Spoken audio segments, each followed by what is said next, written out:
What is up, fellow nerds, and welcome back to the Dapper Snapper Gaming channel, and welcome to something a little bit different. Today, I get to present to you a talk that I had not too long ago, a panel actually, at ETSUCon. This was a con that I had the opportunity to speak at and meet some fellow players, and we had a really good time. I titled the panel Draconic Etiquette, and we basically were going through different ways of why tables fall apart, why tables stay together, and how we can kind of move towards more staying together than not. And so yeah, we talked about some common pitfalls, we talked about some solutions to those, and I think that it ended up being really good, so I wanted to post it all right here for you all to watch. I do want to go ahead and give a disclaimer. The audio quality is not the best. We were in what is essentially a classroom that was split in half with a very thin divider wall. There were people in the room next to us, and they were being quite loud, and so you could hear all of that. We were in a busy hallway, and there were people walking back and forth. You know, it's a con, so it is what it is on that. So there is some background noise. I have done what I can to bring out my voice while trying to somewhat soften the background noise. So it may sound a little funky. That's me trying to cut the distractions as much as I can. So the audio quality is not great, but still, we had a really great time. And so, yeah, that's pretty much all I wanted to talk about. So I hope you all really enjoy this talk, and I will see you later on this week for not only KPL, where we are using only Pokemon that Markiplier would smash, but also we're going to be talking about the Bard for D&D 2024. All right, see you later. I'll go ahead and introduce myself. I'm sure nobody knows who I am. Perfectly fine. I go by Dapper online, and this is our own Dapper Snapper Gaming channel. We focus mostly on Dungeons and Dragons. We focus on looking at different player options of every single playable subclass out there. We talk about homebrew. We talk about all kinds of different stuff. While I primarily talk about Dungeons and Dragons, today it's not going to be specific to Dungeons and Dragons. So if you play Pathfinder or whatever other system, everything today is going to be applicable to everything. So that works. I also do Pokemon Draft League content, which is very different. So think like fantasy football, but for Pokemon. Some draft teams, you're the only one who can use that Pokemon. Things like that, and you go throughout the season, go through a whole schedule. I'll tell you all first. I haven't revealed this team yet. I'll reveal it on Friday, but we take things very seriously. My team that I've drafted for this upcoming season is exclusively Pokemon that Markiplier would smash. So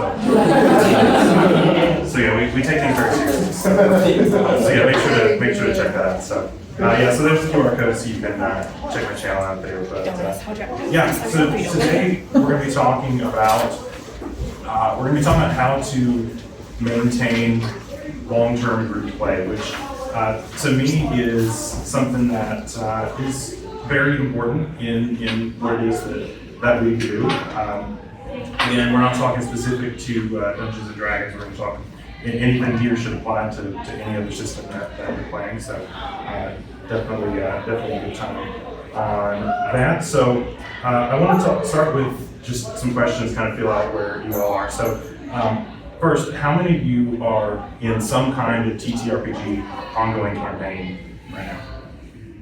Okay, most of you, good. How many of you have played a campaign before but are not playing right now? Yeah, that happens a lot. And this may apply to everybody. How many of you have been in a campaign that has ended before its supposed ending point? Before it got, pretty much everybody. Okay, yeah, pretty much. And so that's pretty much what I expected. Just one little bonus question: who plays online? Okay, and everybody else in person. Okay, gotcha. Very good. So obviously everybody raised hands on that third question, and that is why we're talking about what we're talking about today. We're going to be talking about common reasons why campaigns fizzle out, and then we're going to be going over different solutions that we can go through to address that. And one other point that I'd like to make before we jump into it is not every campaign can or should be saved. And we'll get into that as we go.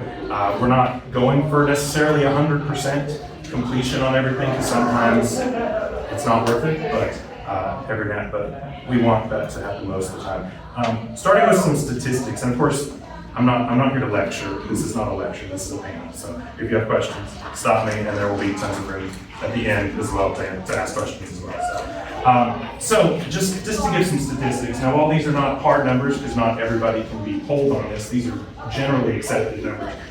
So if a campaign, and I'm talking about Dungeons & Dragons, goes for at least 5 levels, the failure rate is roughly 60 to 70% across all games. That's pretty high. I don't like that being over 50, but yeah, it is.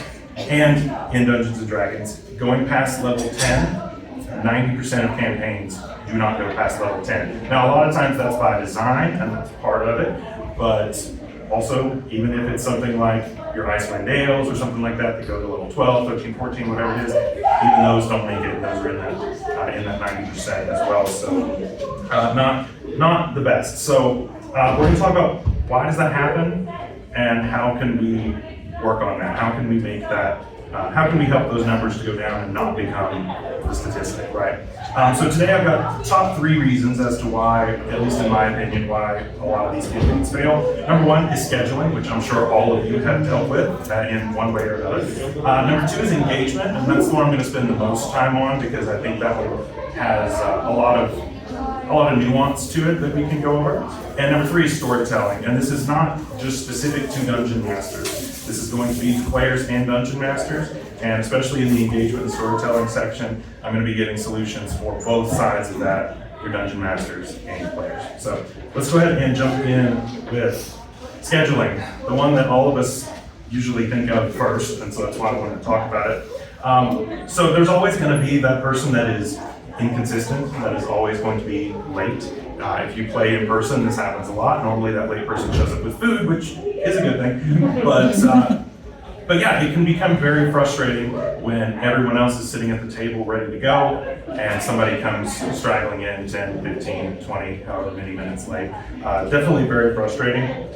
And then another thing is just a lack of commitment. You know, you hear, oh, well, you know, I double booked myself for the 5th time in a row.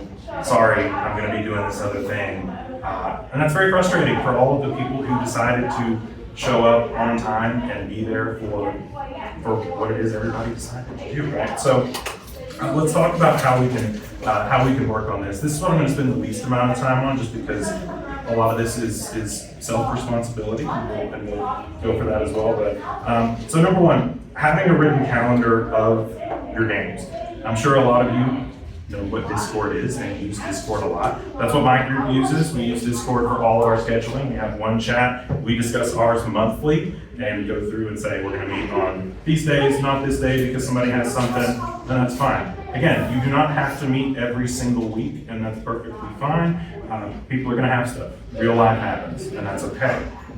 But making sure that everything is written out and so everybody is aware, so that there's not the excuse of, oh, were we playing today? I had no idea. We're not going to do that, right? We have everything written out where it's a little bit easier. If you're driving to a campaign, leave earlier. Right? It sounds, again, we're starting out pretty basic on this stuff, but sometimes you got to mention it, right? And I imagine most of you sitting in here are not the problem. I'm sure you're dealing with other people who are the problems, and that's perfectly fine. But yeah, leave a little earlier. Traffic can be rough sometimes, depending on how far you have to travel. Maybe you're the one who's hosting and you just weren't ready because, again, life happens. Start earlier on whatever it is else you had to do, right? One rule that we have at my table is if you are going to miss or be late or whatever, you need to give at least a 24-hour notice. As a dungeon master, this is a rule that I've given to my table. It's worked very, very well, and all my players have respected it, and it's worked really well for everybody. For the dungeon master that has spent all week trying to make sure that the game is ready, to make sure that the experience is cultivated to each of the players, it's very frustrating to get up to an hour before the game starts. Oh, by the way, Cleric's not going to be there. You're getting ready to go into a big boss fight. Cleric's not going to be there. It's always the cleric, but yeah. So that can be very frustrating to not only the dungeon master who designed an encounter a certain way, but also other players who want to have some heals every now and then. So definitely can a bit of a problem there. And really what it comes down to is just respecting other people's time. Everybody has put something into these characters. The Dungeon Master has put a ton of time into building this world that you get to live in. Respect those people's time. Show up on time, ready to play. Know at least what's on your character sheet. Even if you don't know all the rules, that's perfectly fine. That's what the Dungeon Master is for. And we'll get into Dungeon Master role and that kind of thing in just a minute. But just show up, be there at the right time. So that's the simplest one. Next we get into player engagement. Dungeon Masters are also players when I'm talking about this, so they need to be just as engaged as the players are. And so this kind of leads into my third point of storytelling, but a lack of shared goals is one of the top things that I see here. I'm going to give several examples from my personal campaign stories, and I'm sure all of you are familiar with Critical Role. I'm going to give some examples on that as well. Lack of shared goals. When you create a story that nobody cares about, that's your fault as the Dungeon Master. When you build a character that has no goals that can be shared with somebody else, I'm talking about rogues mostly. That's probably not the best, right? And so again, we'll get to some solutions on that. Character conflicts. We have had this happen at my table somewhat recently. It was a very big problem and led to someone being removed from my table. That is not a fun conversation to have, and I'm sure some of you will have some questions about that. Perfectly fine. It's not a fun conversation. It's not something you want, and I personally do not like having conflicts that get as far as some can. But you're gonna argue. You're not always going to have the same opinions on everything. But there's a certain point where it crosses the line, and that can definitely lead to people leaving the table feeling pretty hurt. The Dungeon Master's role is also very important when it comes to engagement. Sometimes people can be a little too engaged. I'm talking about rules lawyers. That can be very frustrating for a Dungeon Master when you say something that may not be rules as written, but someone at the table knows the rules very well and says, you shouldn't be able to do blah, blah, blah, insert thing here, right? That's frustrating, right? It slows down play. It's frustrating for a Dungeon Master who is trying to focus on building this world. It's frustrating for other players who are like, let's just play the game. Why are we doing this? So that can be an issue, and again, that leads into some other things as well. Boredom is legitimately a thing as well. I've seen plenty of players, if you're sitting on your phone or you're you pull up a meme here and there and show everybody at the table because you were bored for whatever reason. And again, Dungeon Masters are responsible for this as well, just as much as players. And so that's a real issue that I've seen. I mentioned this before, but too much involvement, rules lawyers, min-maxers are also a thing that can happen. I see a reaction on that one. When there's only one min-maxer at the table, that's a fun one, isn't it? That's the player that I had to remove from my table. That was part of it. There was a whole other thing, but that's part of it. So that can be very frustrating as well. And finally, DM burnout, right? We've all heard the term the forever DM, right? I'm sure a few of you in here are the forever DM, and that was me until I got my current group. I've got a great group that we pass off being DM campaign to campaign. We do one-shots in between different things, and so that helps with burnout a lot. But it's a very real thing. The mental fortitude it takes to be able to prep and run every single week can be a lot once you've been doing it for a year and a half, 2 years, however long it is on a certain thing. So definitely is a real problem. So let's talk solutions on this, right? So for lack of shared goals, for DMs, you have to tie a character's backstories to settings, right? Obviously, if you're running something like Icewind Dale, if you're running something like Curse of Strahd, if you're running something that is pre-written, so-and-so player one's grandma doesn't live in Barovia, right? You don't have these connections pre-written into these campaigns. However, it is our job to create connective tissue to put into these to make sure that each of your players have something to connect with. And certain campaigns are a lot harder to do that than others, right? For those of you who know Curse of Strahd, the first thing that happens is you are taken to a pocket dimension. Same thing with something like Wild Beyond the Witchlight, right? So everybody that lives on this plane of existence sorry, you're somewhere else now. That can be difficult, right? And so you have to find other creative ways to connect players to the story, and that can be difficult sometimes. And like I said, we can talk solutions on that, of course, but that is something that can be very difficult. And as far as players go, you have to create a team player. That's not necessarily saying you have to create a goody two-shoes paladin all the time. I'm in our current campaign. We are about to finish up Wild Beyond the Witchlight. I've been playing an evil character this entire time. Evil characters can be okay. I do not recommend it, especially if it's your first character, but they can work. But you have to have a reason to be on the team. Mine was more of a manipulative reason, but I wasn't going to turn on the party because they were also kind of acting as my bodyguards. And so I had a reason to share their goals and to work with them. So I'm not here to preach at you and say that evil characters are the worst thing ever, don't ever do it. There's a time and place for it, and it's absolutely a thing that can work, but you have to be careful in how you do that. For character conflicts, for dungeon masters, you have to pay attention to your players. Sometimes it's really easy to get caught up in your own world, in the combat situations, and wherever it is that you are, whatever it is you're running. It's so easy to focus on the rules and what's in the books and all this, and miss the people that are right in front of you. I see it all the time, where characters are having a moment where things may get heated, and you're like, okay, let's move on, whatever, and you never address it.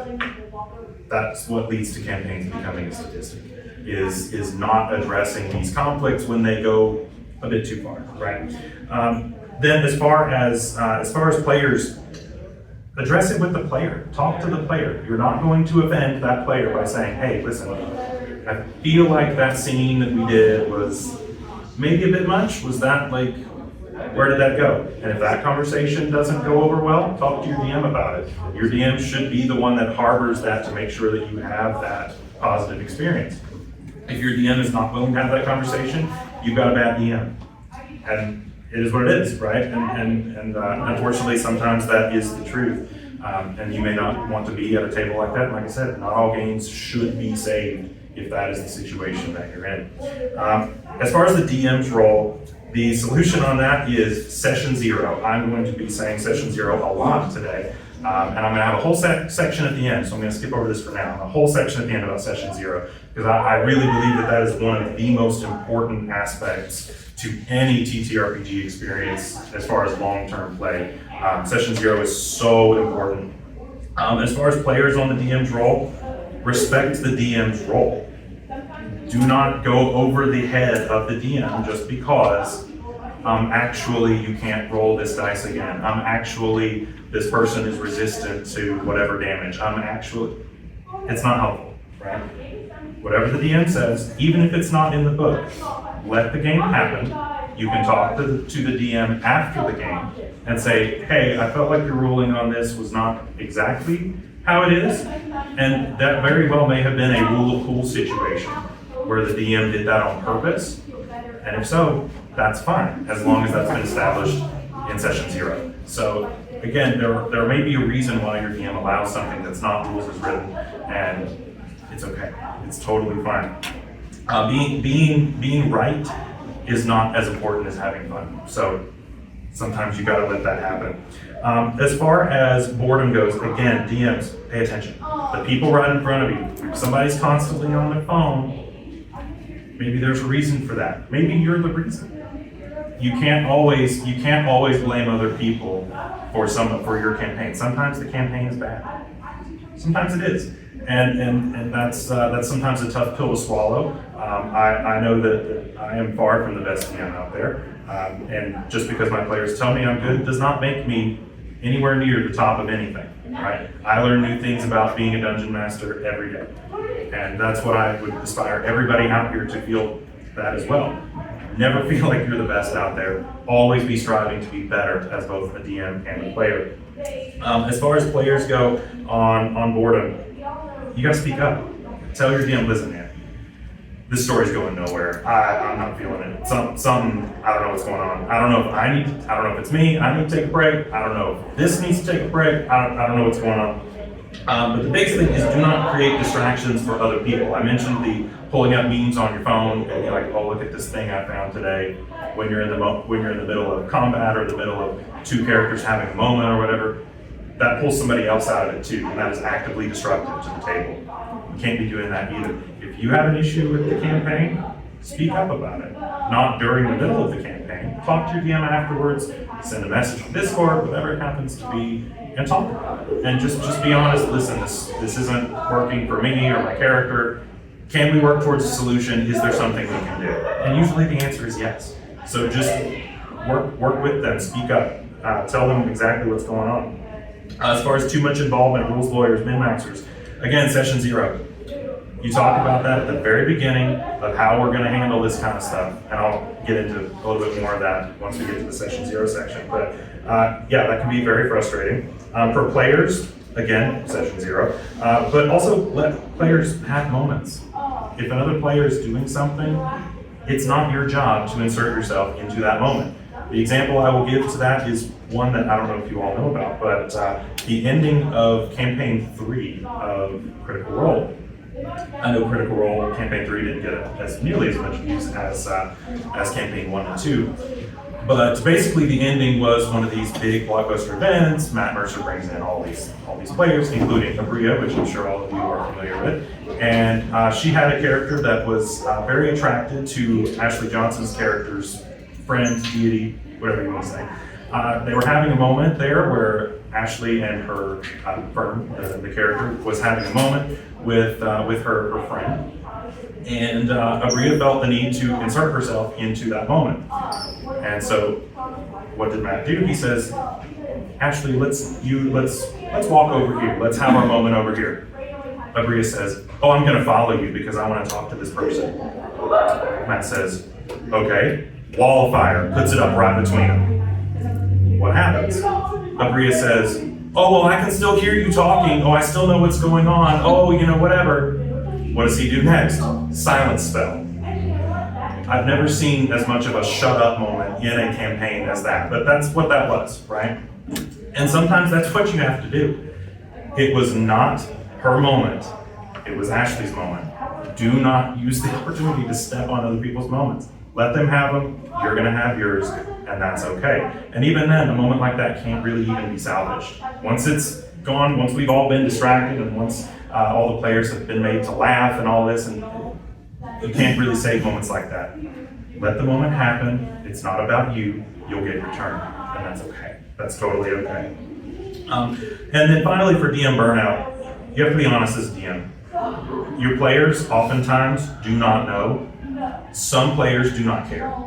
I would hope that you have more of the former rather than the latter, but it does happen. And so you have to be honest. Guys, listen, I've been doing this for 6 months. We haven't missed a single session. I'm dying over here. And that happens. That is a very real thing, and it is absolutely okay to feel that way. But you have to be honest with your players because a lot of times they're not going to see it. And so you have to say, listen, if it's we need to take a couple weeks off, if it is somebody else wants to run a one-shot, if it is we just need to play board games or watch a movie or whatever it is for a week or two, that's totally okay. Again, I'm never going to say you have to play every single week or everything's going to fall apart. That is not what I'm saying at all. What I'm saying is if everybody's mental health is in the toilet, it probably will fall apart, and especially on the Dungeon Master's part. As far as players, you have to be receptive to when your GM says this. You can't, oh, well, it's fine. You'll get through it. Buck up, buddy. It's fine. Do not do that.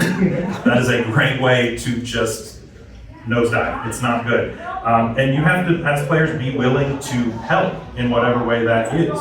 If that is playing a one-shot, and it doesn't even have to be of Dungeons and Dragons or Pathfinder or whatever. It can be a D6 game, it can be Honey Heist, it can be Trash Pandas, it can be one of these other systems that are super easy to run, super goofy, takes little to no prep, and everybody has a great time, right?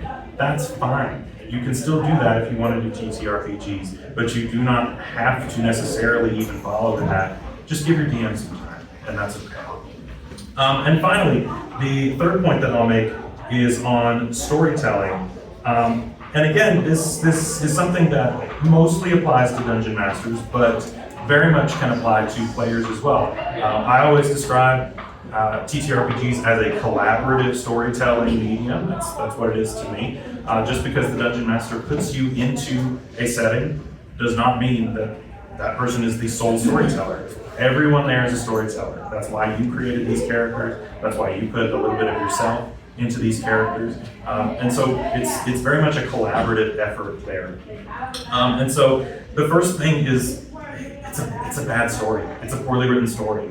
It happens a lot, right? Somebody tries something new, somebody thinks that it's really creative, it just doesn't quite work. It happens. It happens. And it's okay. It happens. Not all of us are going to be the next William Shakespeare. Not all of us are going to be the next epic campaign writer, and that's okay. That's also what pre-writtens are for, if that's something you need to do. And feel free to slot in and out things like crazy. Curse of Strahd is one of the most famous ones out there, right? When I ran it, I gutted the entire thing and take out things, put things in, whole thing, right? No campaign is perfect. Not a single one is perfect. And so always feel free to put your spin on it, even if it's pre-written, and that is absolutely okay. Next, the next storytelling thing, character deaths. They happen, and they suck for pretty much everybody at the table, right? For any of you who watched Campaign 2 of Critical Role, we all know there was a rather famous character death very early on that kind of haunted the party for pretty much the rest of the campaign. It was very frustrating. The player whose character died got up and left the table and did not come back for 3 or 4 sessions. And you know that's hard. That's really hard on that player. It also sucked for the DM because it was the DM's custom class and subclass, and was the only one of that class at the table. So a part of the DM also died in that way too. So it's hard for a lot of people in that way. So yeah, that can be a very emotional moment. Like I said, we all put a little bit of ourselves into these characters, and to see one go in a way like that, like what can happen, it really sucks sometimes, and it can be really, really hard. The next one, 2 points that I'll kind of tie together, and that is skill of the DM, and also the Matt Mercer syndrome. Okay, all of you know what Matt Mercer syndrome is. So yeah, Matt Mercer syndrome, I'll mention, for those of you who don't know, that he is the Dungeon Master of Critical Role. And so most people out there that I've talked to, when they think of Critical, or when they think of Dungeons & Dragons, it is one of 2 sources where they've learned it from, at least recently. Stranger Things or Critical Role. That's what you hear from most newer players. And so obviously Matt Mercer uses these elaborate sets, and you've got fog machines, and you've got all this crazy stuff. And so when people are running home games, you think, if I'm not running it exactly like what I just saw on Twitch, everyone's gonna hate it. That is not true, and that could not be further from the truth. And I do not recommend trying to emulate that aspect of it at all. And we'll talk about what you can take from Matt Mercer and what you shouldn't take. But the production value and the largeness of it, you do not have to emulate, and that is okay. And you know, DM skill, we're not all going to be the best DMs, and that's okay. That's totally fine. Like I said, I'm learning new things all the time. I get rules wrong. It happens. I've been doing this a long time. I still get rules wrong. I still have to check the PHB right in the middle of the campaign. It's okay. It happens, and that's fine. Keep one right there. You got to Google something, Google it. It's okay. Not a big deal at all. And so let's talk solutions, right? For poorly written stories, look to literature, look to video games, look to other media sources that have compelling stories, and see if you can find little bits and pieces that you can parse out, right? If you like, let's say Game of Thrones, right, because of how it looks. The ending was pretty bad, right? So let's not do the ending. But maybe we can take little bits and pieces from that if that works out. Again, giving player agency along the way. You sometimes run into railroading, so you have to be a little bit careful with taking everything if things don't go exactly how the TV show or the movie went. But look to books, look to video games, look to other sources of media to at least get hooks, and then you can flesh things out from there, and that's perfectly fine. And for players, again, if the story's bad, tell your DM. It's okay. Your DM needs to hear it because it's very likely you're not the only one feeling that way. You just are the first one to actually say something. And it's okay. The DM, again, DMs always have room to grow. DMs always need to be growing. And sometimes need to be told, hey, we need to all grow together. And that's okay.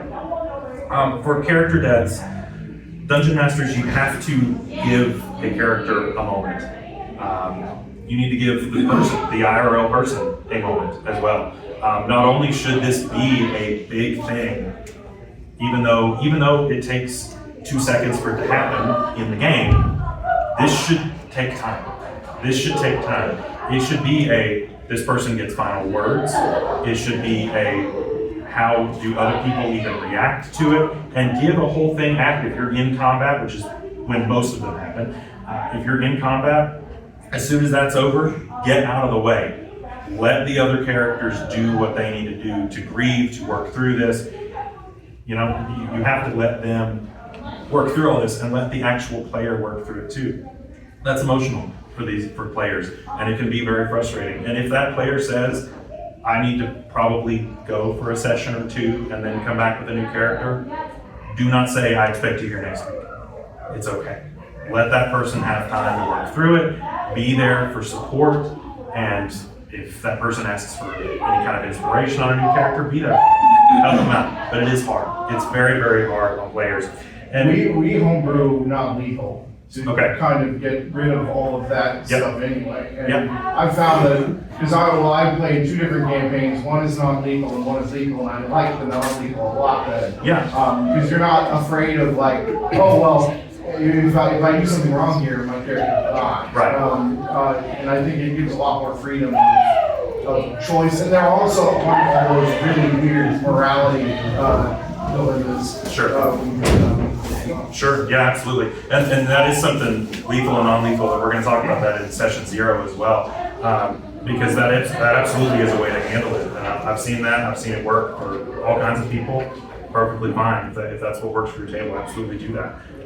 This is probably something in the sessions there as well. The one thing that I had a lot of success with is there's one case where I did have to kill off one of my characters in the game that I was running. But my rule is if it's going to happen, I'm going to let you know ahead of time. Sure. Or in this case, my player requested it because they had a character they wanted to bring in, and they had a satisfying point that they wanted to let this character out. But that absolutely can happen. I've had a lot of success, kind of letting them know ahead of time, or giving them a way kind of to come back. To some degree or another. Absolutely, yeah. As a DM, if your player has an idea for, I would like to kill my character off, help that happen, and that's okay. I just did it in the campaign that we're doing. So my main character, the evil character, is a very murderous Loxodon, so very, very fiery, evil elephant person, because why not? And so, but for a little while, I had him work removed from the story, and then started playing this puppet as a bard, right? I think that I wanted that bard to last about 4 or 5 sessions, until I had my other character kill that character. Everybody at the table was mad because they loved that character. I still have not forgiven you. And that happens, and that happens. But you know what? We did it because it's funny, and that's okay, right? Character deaths are not always the worst thing if they are planned, if they are handled the right way. Yeah. It reminds me of one of the first campaigns I ever did. It was a lead up to the Tiamat. Okay. And the final boss of the campaign we were doing was basically a tower filled with gold, and we were fighting a dragon. And the character I was playing was a rogue who was absolutely obsessed with gold. And my HP dropped to 0, and as I was falling to the ground, I yelled out to my team, "Throw me in the gold." And that's absolutely a great point of sometimes the deaths can work towards the story, and they are a good thing. Going back to Critical Role, right? When that character died, that character's death had an effect on the other remaining characters for the entirety of that campaign.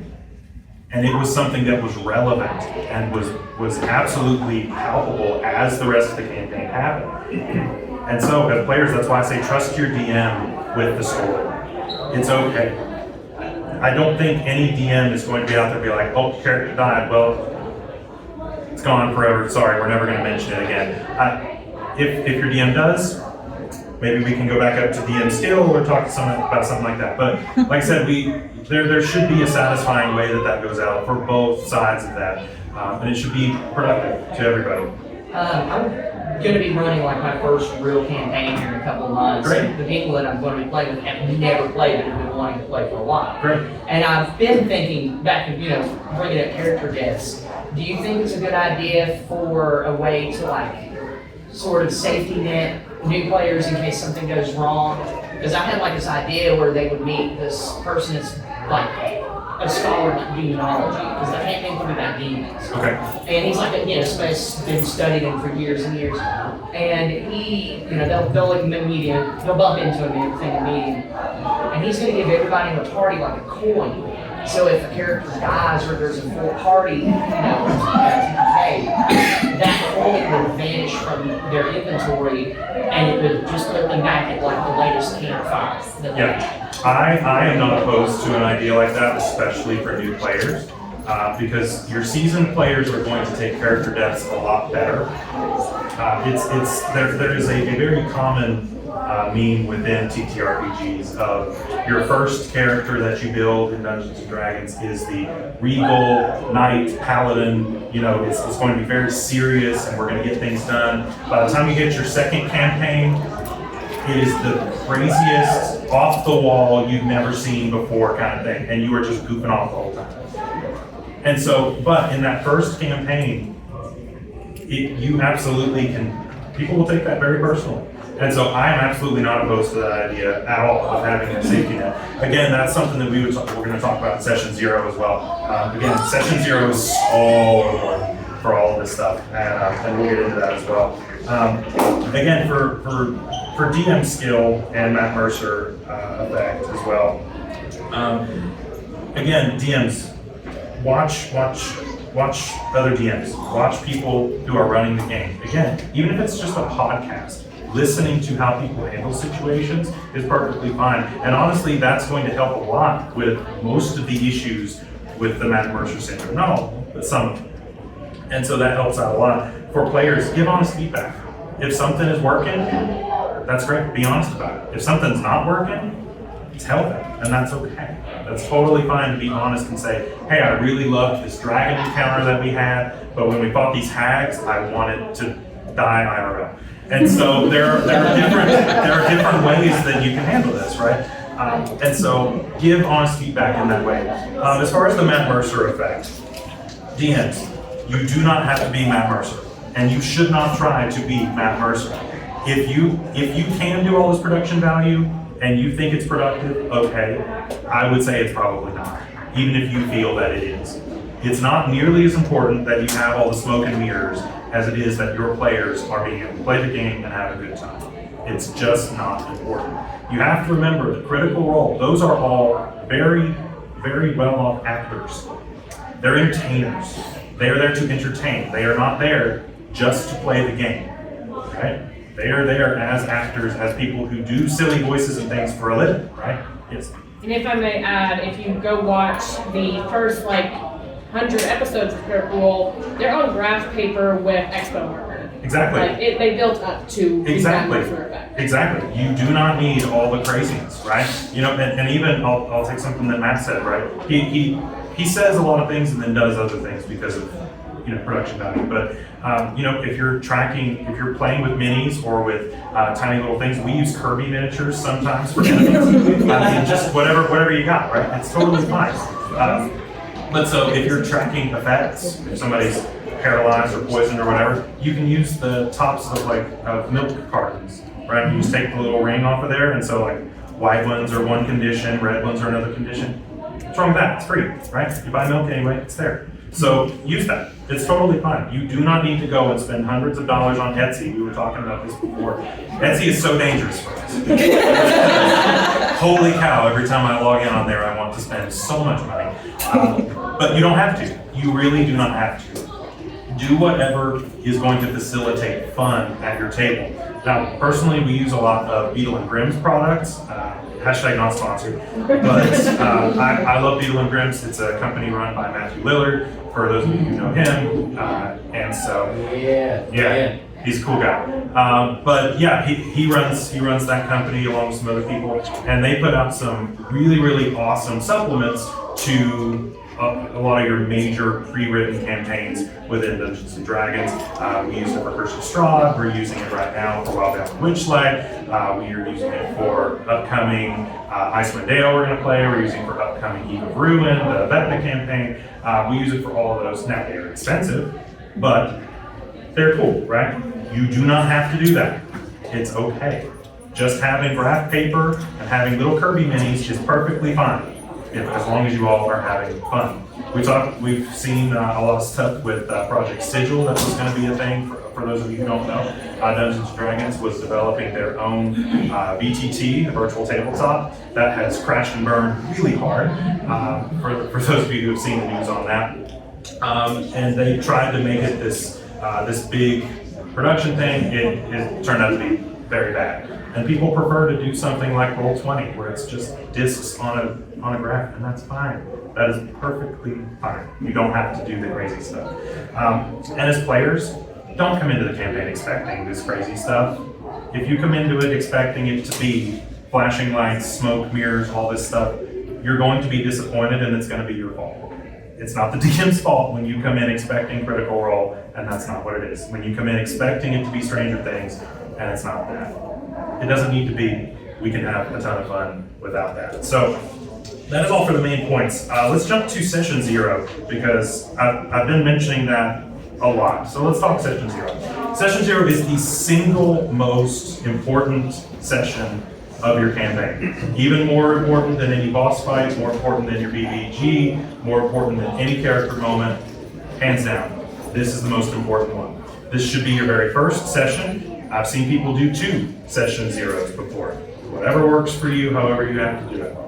And so, what is Session 0? Session 0 is where you do not roll a single die unless it is rolling for HP if you're starting above level 1. You are just going to be talking with your DM about the campaign and being able to set a setting, being able to make sure that characters fit within the setting. Because if you come in with a character that is well established in this crazy island hot environment and you're playing Icewind Dale, where it's all frozen, probably ain't gonna fit. And so you have to make sure that everything fits within the setting and is cohesive altogether. You have to establish a general idea of the setting, place the characters within it, not the other way around. You have to go over what type of game you're going to be running. And this goes into your point as well. Is it going to be we're gonna be very strict on rules, and if it's not in the book, you can't do it. Is it going to be only PHP stuff? Are we going to allow anything? Is homebrew on the table? How is that going to be handled? Are we going to be able to rule cool a lot of things? Are we going to allow characters to die? Some DMs will do rules where if someone is knocked to 0 HP, you won't attack them again, which again would force extra death saves. Some people don't play that way. Perfectly fine. As long as you are establishing that during Session 0, how you decide to run that can be okay. But you have to establish that beforehand, because the last thing somebody wants is a surprise. That is what gets people emotional, that's what gets people mad. And so Session 0s are so important for that as well. Major components of the game need to be discussed here as well. Are you doing XP? Are you doing milestone? How are we handling that kind of thing? I would say that's a little less important, but still needs to be talked about. So, because obviously the way that you handle certain things are going to be a little bit different. People are going to definitely go a lot more murder hobo if they know that it's XP. I kill everything, therefore I'm stronger, right? That can lead to some weird stuff, and that's where you get a more of an argument for milestones sometimes. And there's good and bad of both of those systems. It's just whatever works for your table. Are certain things going to be allowed at the table? This one can be a hot button topic. Are you going to allow things like alcohol, like cell phones, like tablets? Like how are you going to handle those things?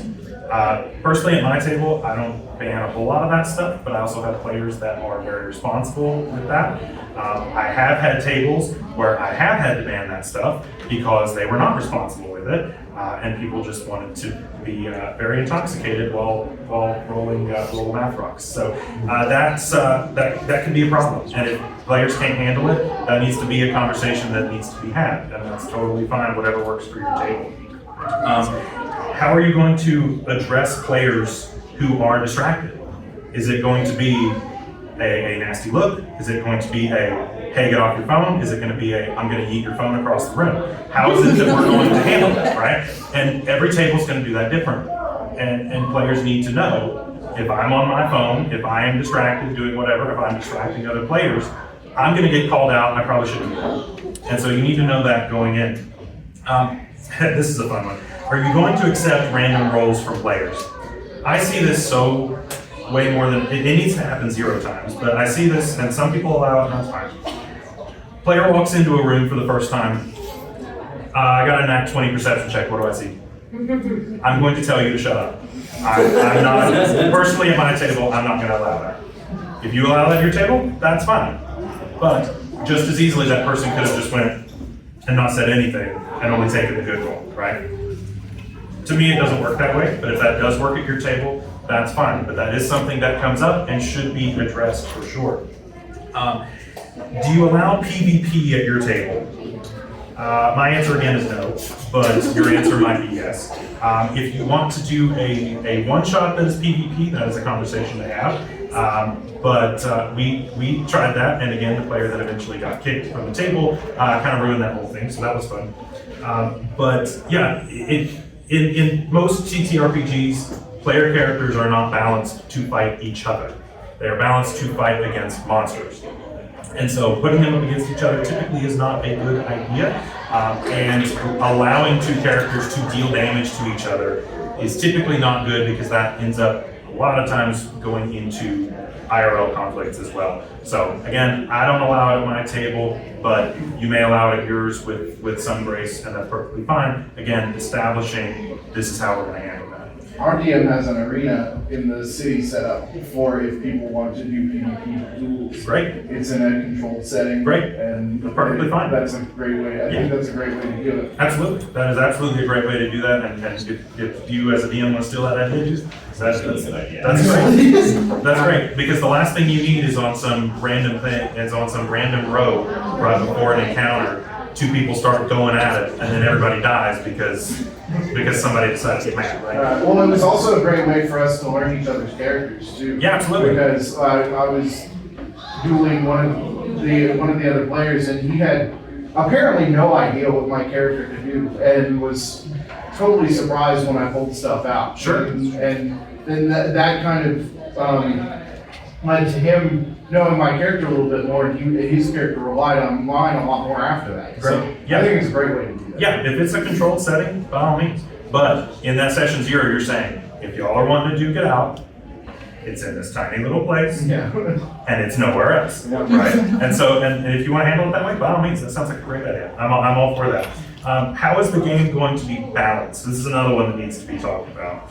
Is it going to be something that is super easy, every fight you have, probably not going to be a big deal, it's okay, we're going to be focused mostly on roleplay?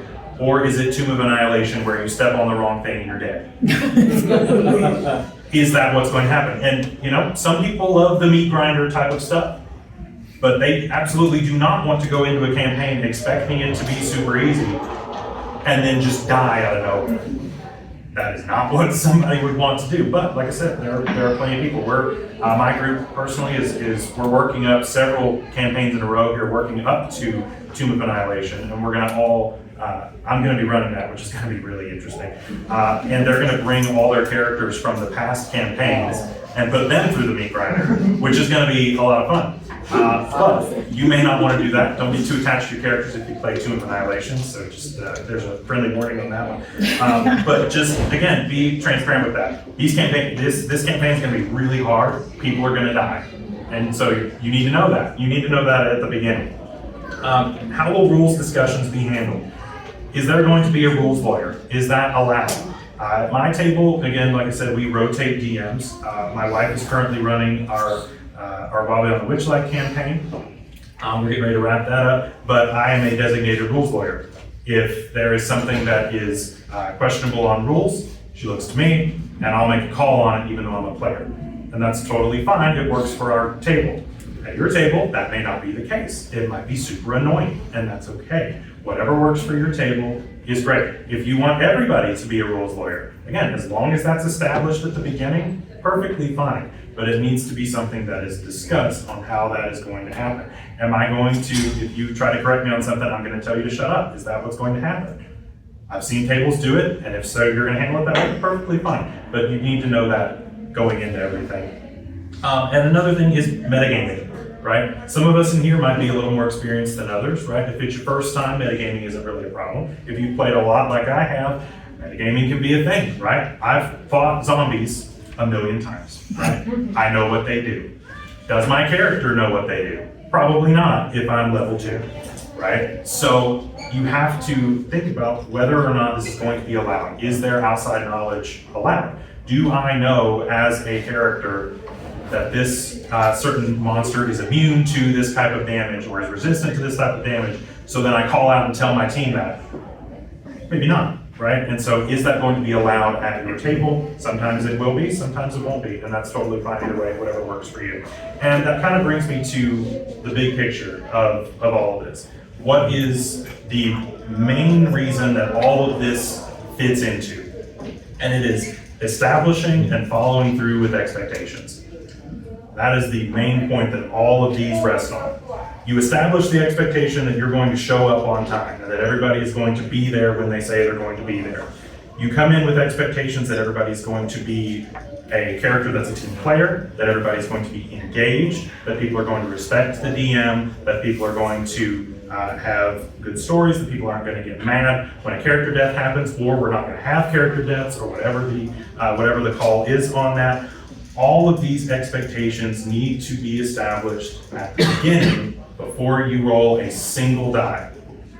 That is what leads to this, and it doesn't happen a lot of times. Either we have a session 0 and then things get turned on their head by session 2 and people are like, well, then why do we even have a session 0? Or you don't have a session 0 and then people are upset, why are we doing certain things that we're doing? Regardless, setting the expectations and following through with them is the most important thing that you can do as a DM, as a party, anything. And that is what helps out. And that is what causes a lot of people to fail, is that they don't do that. So that's all that I have to talk to you about today. Again, this is not a lecture, so feel free to talk. We still got 11 minutes, so by all means we can chat. And if we go over, I'll be on the hallway and chat on that too. But yeah, go ahead. So we've all been there where we are hyper fixated on a new campaign. Yep. And you may be doing a campaign between campaigns. Mm-hmm. What is some good stuff to chew on? Like, Renegade Back Mercer, or Backhold, right? How to be a great DM, the earlier stuff for Dungeon Master. What is some recommendations you have? People to help them scratch that itch. I know that a lot of people have been clinging on to Dungeons and Daddies here recently. I know that's been a really big one. Several of my players really, really love them. To me, like I said, if for a more productive way of following it, honestly, is having non-visual ways of consuming. When you have these people who are there to show these elaborate sets and do all these things, that's really where we end up with the Matt Mercer effect. But when it's just like a podcast or something like that, pretty much most of that goes away. And you can listen to, okay, I liked that, that's cool. I hated that, I'm not gonna do that. And so to me, I would find these, and I don't know that I have a ton of examples, but I would look for non-visual examples before I would look for videos. I would look for podcasts that are doing this, that are, not just, random Joe Schmo in the basement, right? That is something a little bit more established, but the visual part of it is really what typically leads to a lot of the issues as far as what I've seen. I'm more about theory. Okay, so just like how to be a dungeon master, how to game master, or how to be a storyteller. What you're doing ultimately. You don't need Gotcha. RPG centric. Like Yeah. RPG storytelling. So to me, then the reason what I would do is I'm not putting Dungeons and Dragons in my search bar. Right. I'm looking at people who are writers and watching interviews of their creative process. Find a writer that you really like of whatever genre the thing fits in. If it's a horror campaign, find some like Stephen King interviews. Now, dude's weird, but like, but sometimes you got to be in a weird place to get to some of these ideas, right? I would go outside of TTRPGs entirely when I'm looking for inspiration on that, and go to reputable authors within these certain things, or even video game writers, anything like that. Any of these mediums of telling stories. That's where I would go. I would not search up other Dungeons and Dragons content for that kind of inspiration. I don't think you're going to get nearly as far. So yeah, I would look to literature and people who fit within the genre of what it is that you're trying to run. Does that make sense? Yeah, like the Brandon Sanderson videos. Yeah. Is that like lecture essentially? Yeah. Yeah. Okay. We're also close to Jonesboro, where there's the Storytellers Guild. Every year. Absolutely. And well, you can go to the guild meetings without being a member, and so I'm sure that they would have lots of Great resources, I'm sure. That's good. Yeah. No, that's a great idea. Yeah, absolutely. Because they've got a meeting, I think, once every month. Yeah, I mean, if you can just freely walk in on that, that's a great resource. Yeah. Like you were talking about, like, into things like podcasting, especially like for, I still am fairly experienced as far as DMing goes, but like going to things like that is huge for like figuring out DM style, like the Adventure Zone, like Griffin McElroy just kind of like shaped my entire DMing process, because you can be like, okay, this is really cool, this is not, this is like, you can kind of get an idea of even just like how to go about like structuring a scene. For sure. Absolutely. Myself, it's Sorry. I just wanted to second Mount Colville, and you were saying that you should only not only, but preferably listening to things. And his are YouTube videos, but you can just listen to them. It's like 95% just him talking and a camera, and then he's not. It really is. Putting up pictures up. So you can just be like playing Minecraft or whatever you do and just listen to it. And that, I will say that's like 90% of my videos too, is you put it on on the other tab, just listen, perfectly fine. So again, that's my shameless plug right there. But yeah, no, that stuff is great, and that's great. Yeah. As the first time DM coming up with first time players, would you suggest something like a pre-made template to get everybody sort of get their feet wet, or should I just jump straight in and just go with like a whole new world with my own storylines and stuff like that? And Yeah, there are a couple schools of thought on that. I personally would prefer doing something pre-written with caveats. I think that sometimes as a new DM, it can be difficult to make everything work within the rules, especially if you're new and aren't as familiar with them as somebody who's more experienced. So it's nice having something that says, if the characters do this, it's a DC whatever check, and that way you know what that is. However, pre-written campaigns are not perfect. In fact, most of them have a lot of flaws. And so what I would do as a DM, as a first-time DM, is for me, my first campaign that I ran was Mines of Fandelver. It's a great beginner one. It's a great beginner campaign. It's really easy to edit. It's absolutely, it's one of those that you can add so much to it. There are now 3 starter sets, and so any of those would be fine. I'm biased to Mines of Fandelver personally, but yeah, those starter sets are absolutely fantastic. They're short, and so it's not a massive thing, but they also end at a really nice point where you can just extend off of it and go do something else, which is really, really cool too. But what I would do is I personally like Mines of Fandelver or one of the pre-writtens that's one of your starter sets, and then go online and look at what other people are doing to change and add and take away, and take inspiration. You don't have to steal every single thing. You don't have to run it necessarily to the letter, but getting your feet wet with having a structure and then also being comfortable with making small little changes here and there is very important. And then by all means, after that, you want to go and run something that's totally your own, go for it, right? Absolutely. I think that running your own homebrew stuff is a lot of fun. It's great. But I think establishing that that core of having something there to guide you is really nice to start with the guardrails, and then take off the fly after that. So. It also really helps with the prep work as far as It absolutely does. As far as prep goes. Absolutely, it does. Yeah, when it's all in a book, that helps a Piggyback lot. off that too, like Drive Through RPG has some dirt cheap adventures, all built for open source point, super short, great writing, all planned out, and people get real freaky with it. You can get like the old school like second edition. Like I did a whole Draconic box. I stole that. It's made up a little, kind of dumb about a fight, and I had some 16-year-olds never heard of it. Love it. Yeah. Absolutely. There's new ideas in them. Yeah, there's tons of old edition stuff that's really good. Just you have to know the rules enough to be able to. Okay, when it says I'm making this check that no longer exists if I'm playing 5th edition, how do I translate that? Or if I'm playing Pathfinder, how do I make that work with Pathfinder, right? You do have to have enough knowledge to be able to translate some of those terms that aren't used in the new editions. But yeah, old stuff, some of that stuff is really good. And it can absolutely be used in the modern campaign for sure. I've played off and on for like probably roughly the last 15 to 20 years. Great. So that they were all looking at me to run the campaign. It's like, well, you're dealing with this play. Right. I guess I'll run it. Funny how that works out that way. And that's kind of how I got started too, was nobody else was willing to learn all the rules. The way I learned was over a summer. I read all of the books that were out for the edition that was there at the time. And I worked on it, watched as many videos as I could find out there.